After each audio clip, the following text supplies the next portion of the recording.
इस वीडियो में मैं बात करने वाला हूं फागुनी शाह की, जिन्होंने विदेश की धरती पर भारत का नाम रोशन किया है ग्रैमी अवार्ड जीतकर। जी हां, best music album for children इस कैटेगरी में फागुनी शाह हैं जिन्होंने यह अवार्ड जीता है।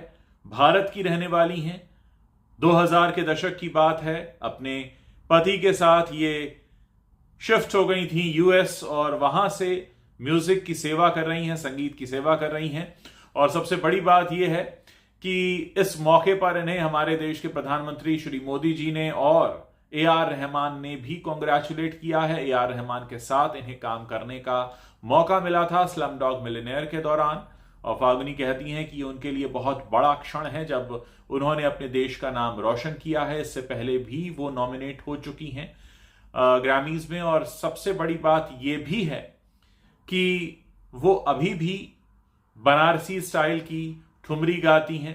और बहुत से ऐसे भारतीय कलाकार हैं, गुरु हैं मैं कहूंगा, जिनके सानिध्य में उन्होंने अपनी म्यूजिक की शिक्षा पाई है और वो आज भी उसी तरह से रियाज करती हैं। उनका ये कहना है कि उनका दिन आज भी उसी तरह से शुरू होता है, रोजाना रियाज करना और खुद को एक ऐसी कसौटी पर कसना कि जिसके बाद उनकी हर वो कोशिश होती है कि किसी तरह अपने संगीत के जरिए अपने देश का नाम रोशन करें। और उन्होंने ये कर दिखाया है।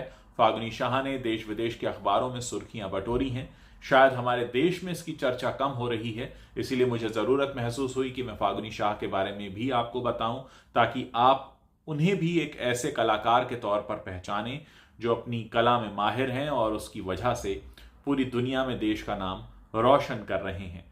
हालांकि ग्रैमी अवार्ड का जिक्र हमारे देश में जरूर हुआ उस वक्त जब यह कहा गया कि लता मंगेशकर को श्रद्धांजलि नहीं दी गई, बप्पी दा को श्रद्धांजलि नहीं दी गई। लेकिन इस बारे में बहुत कम न्यूज चैनल हैं जिन्होंने बताया कि फागुनी शाह भी हैं जो देश का नाम रोशन कर रही हैं। और बच्चों के लिए संगीत तैयार करना वास्तव में ये एक बिल्कुल नई तरह का मैं कहूँगा चैलेंज होता है, क्योंकि आप ऐसा म्यूजिक बनाएं जो बच्चों को आकर्षित करे।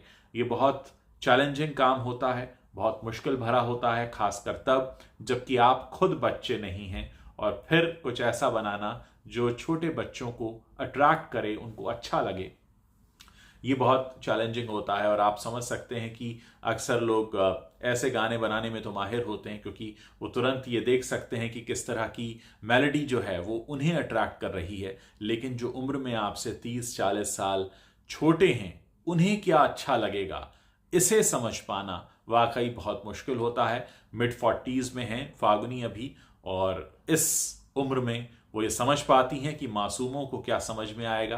तो ये एक अलग तरह का जादू है उनके पास। पिछले काफ़ी समय से वो ऐसा म्यूज़िक तैयार करती रही हैं।